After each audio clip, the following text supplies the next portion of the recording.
All right, guys, I was in the middle of pulling the motor out of the Fairmont, and I thought to myself, let me give these guys an update. Let me let them know what's happening in the garages. So, because I have to now get to the point of test fitting an actual Coyote motor into the ZR-1, because I have to get some very fine measurements off of it. Basically, I need to get the width, the total width of the bell housing figured out. So, because this motor is going to end up going in the Corvette, the ZR-1, I decided to go ahead and start pulling it out of the Fairmont. Now that means, I got to do, the nice thing about, pulling out of the Fairmont is very easy. These guys, it's still on the dowels of the motor plate. So whatever motor goes in here, I don't think it's going to get motor plated. After experiencing welding and seeing the pros and cons of, putting tabs on a car and plating it and all that stuff, I thought, this is so stupid. I'd rather just put them on the actual motor mount holes themselves, and it'll line up better. It'll line up lower because I'm having clearance issues over here. So I said, okay, that's a nice little test, but I can keep those for another project in the future. So let me get this guy pulled out. I'm gonna put the spec clutch back in it so that the input shaft on the Corvette goes in the pilot bushing, and then we can figure out the width after it's all installed. I'm gonna show you the motor mounts that I got for the ZR-1 that Jake told me about, but not before I pull all this out and get the clutch in it. Just like, actually, I'm glad I got this manifold because it's a great picking point to lift everything up and out of there. And just like that, the motor plate experiment ends. So I'm gonna get rid of that, nix it, not a good idea. Cool for a millisecond, but not necessary. Kill these tabs, grind it flush, paint it over it, be good. So motor plate is just more shit I got to worry about. 2 motor mounts, 1 big bolt on the bottom, be done with it. So let's get the clutch on the motor. Okay, I'm here at Par with the hour. Sorry if there's a wind noise on the phone. It's a breezy day. Trump's supposed to be coming in, so they're blocking off all the trees. So Jake said, Alex, I have this motor mount basically that I think you could use, and I'm like, okay, like what's going on? He's like, for your project, I think the motor mount you can use is this adjustable thing that I got for one of my projects. So he put it up here on the shelf, and he's like, I think these will work for your Corvette because they're like adjustable. So let me see what they are. Let me see who they're from, see if it says it. Nah, I don't think it's that company's name per se. All right, let me pause it and show you. Actually, the sticker was correct. Outcast Auto Works. Pay attention to that. Outcast Auto Works. Where are they located? And say, just says Outcast Auto Works. Anyway, Outcast Auto Works. Google them, whatever. But check out this motor mount. I think you guys will appreciate it. It's got Coyote bolt pattern, but it is slotted. That's right. It's got a slot out back in case you have to position the motor closer or further away. So theoretically, I can mount the Coyote motor on the Corvette, put this mount on, and there's a void in the block, right? So these will fit, and then you slot it. And I think based on how this looks, I can take this hardware out and use the stock stud from the Corvette and use the stud and the hardware, and it's already slotted. See how there's a slot on it already? This really could work. And he's like, dude, check these out. I think they'll work for your project if you're able to mount them. So if I can mount these on the Corvette stock mounting area, because it's slotted and this is slotted, I think I'll be able to bring the motor in and out and lock it in a position that's favorable for everybody. So this is the thought process, right? It's in there, and we saw that with the Corvette motor mount, it fit, and this has the ability to, so if I need to go in or out of that guy, this is pretty nifty. So let's get the motor in there. Hopefully I can get the shaft in the hole, motor on the motor mounts. That would be pretty awesome. Alrighty, it's been a week. Why have I come back to this in a week? Obviously, you see the Coyote motor sitting very high. It's kind of wedged in place. Reason being is the nose on this Corvette is very long, and I couldn't get enough of the crane over the top of the center of the engine to drop it down properly. I was dropping it down at an angle, and I can't really wiggle the engine in any way, and at the same time put it in the input shaft of the torque tube in order to get everything in place. But I bought something I think is going to help. The only thing I'm a little leery on is the height. So let's go down to Power by the Hour and show you what I bought. Alrighty, I think this is it. Yep. Okay, so this is a crane, a gantry crane. It is 7.74 feet tall, actually 7.84, but I'm thinking without the casters it's going to be more like 7.5. It's going to be a tight fit with the door open. It might be fine with the door closed on the garage, but I didn't know that this sucker is like, how am I going to open this up? I don't have the tools, but I'll figure it out. But yeah, this is what I bought. I basically bought a crane, a gantry crane, so I can work on the car, and the engine can be picked up and down. And then I'll show you something else I bought that makes that even easier. Also, shout out to the people that know that I like Star Trek stuff, and they send me Star Trek stuff. And this is the NCC 1701 in the I don't know, I gotta see it. It's funny as shit. Let me open it up. It's like an unboxing video. I know this is nerdy and you guys don't care, but you know what, you don't have to care. The people out there know me. Oh damn, I need two hands. This styrofoam smells like 1980. Oh, look at that. Oh, I'm not gonna open it all the way. It's just gonna be all jacked up. So it's got its own little stand. Oh gosh, it has a galaxy background. So let me put that back in the box so I don't make a mess, and I'll open it up when I get home. Boy, I'm good. I remembered I was at Harbor Freight and I bought one of these dumb multi-tool things, and I'm like, I'll just leave this in the caddy in case I need anything. And look at that, now I need it. So let me see what I need, start cutting things open, and I'll show you the contents of the crate. I think I'll be able to fit this in the Cadillac. It doesn't look as big as I thought, but the bolts are big. But look at the casters, dude. This is like at least 12 inches 10.5 inches. Actually, it's probably more like 7. So that'd be good, because if it's exactly 7 feet tall without the caster, I can fit this under the door without the casters, and it'll be stationary.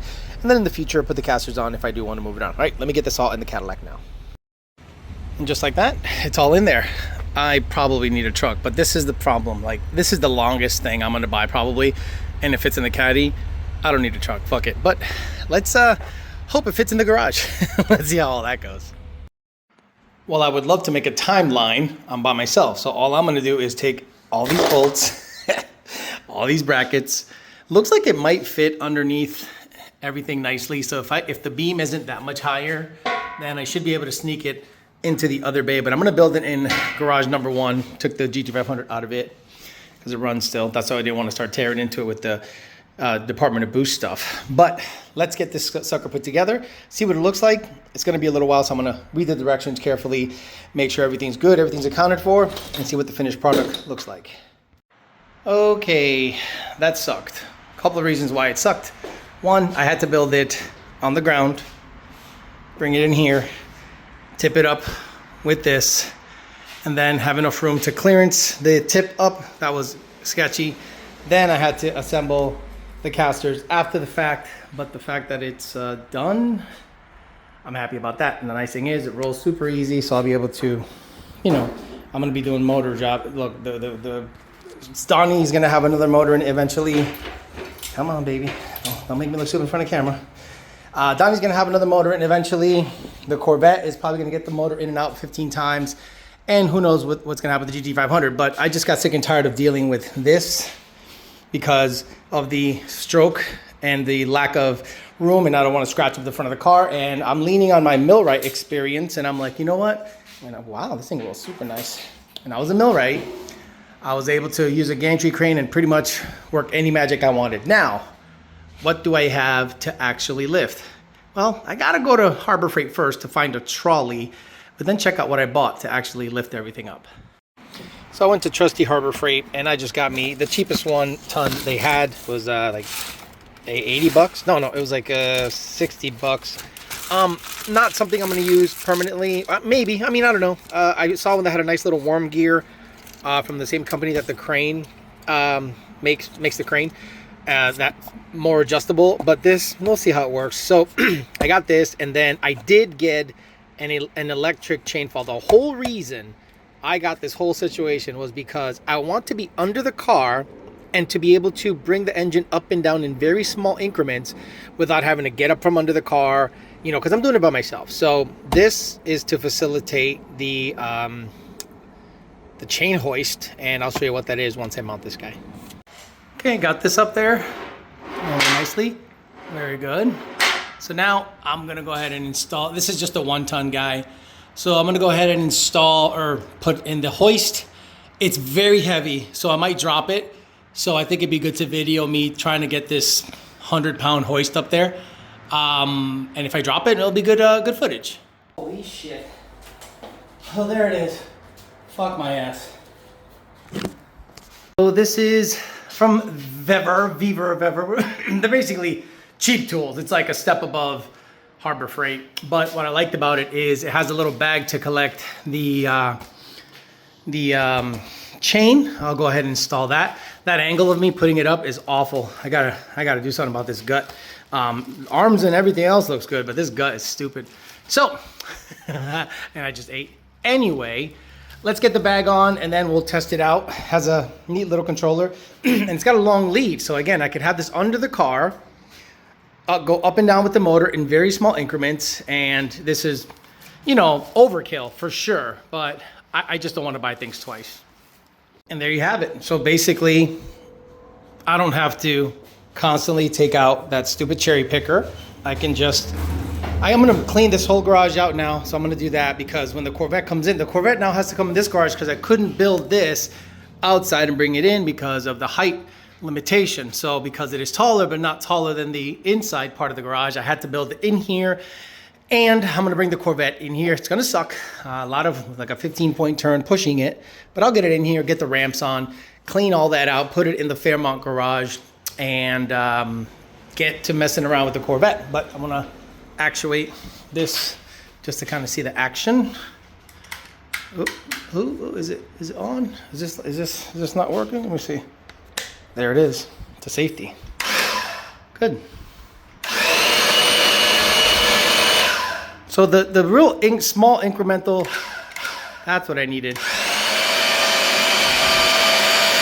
That's nice.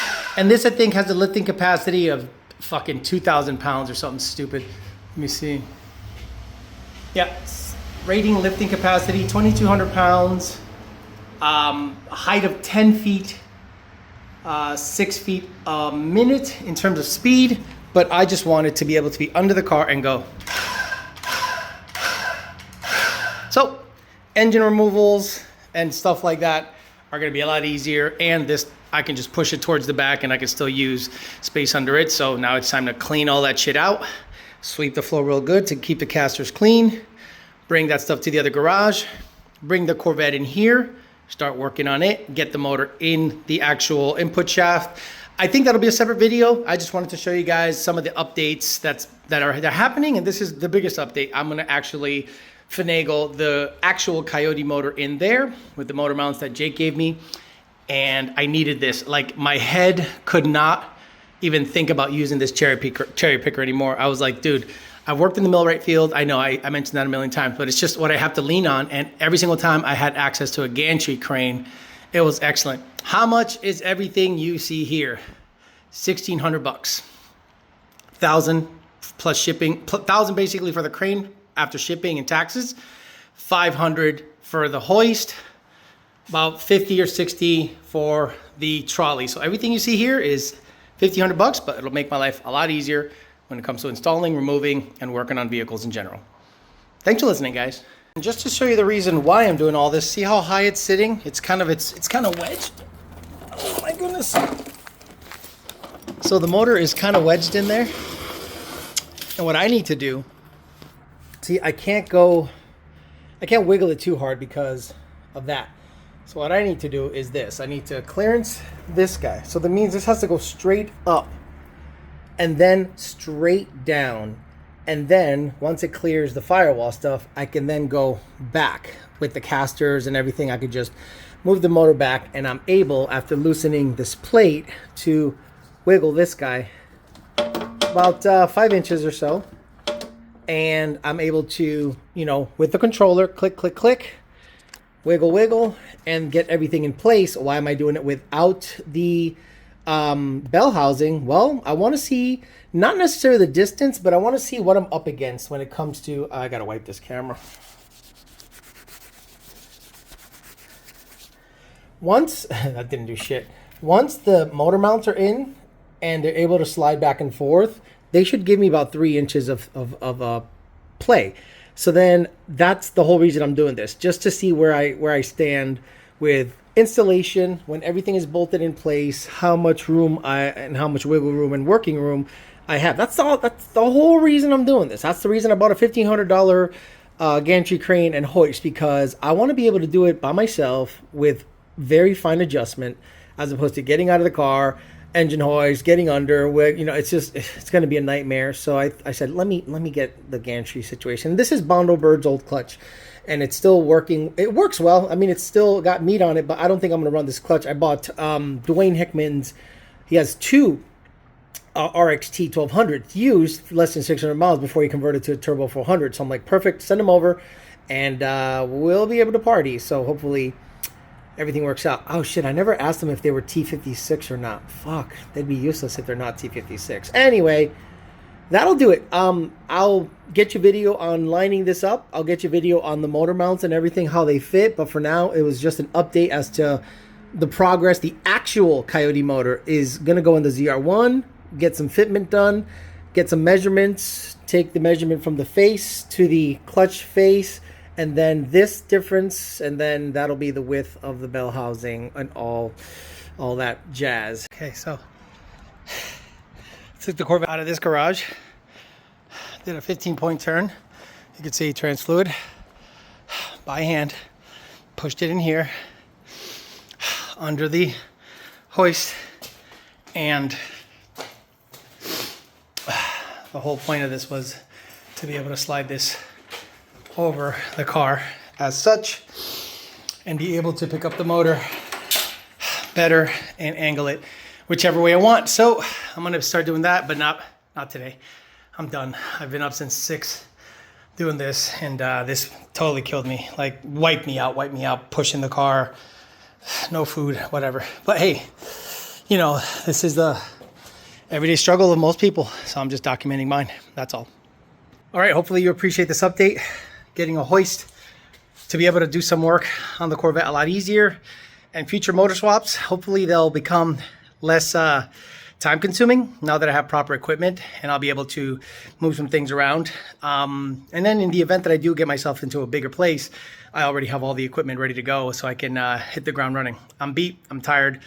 I'm gonna get a bunch of water in me, take a nap, and depending on how I feel tonight or tomorrow after the peasant chat, we'll go ahead and start messing around with the motor and show you how fun it is to use this little hoist, and the adjustability and the fine tuning that you can do with an electronically controlled hoist from under the car while you're manipulating the transmission. Very tiring day, but I hope you guys appreciate some of the updates that I'm bringing you guys. Thanks for listening. Talk to you later.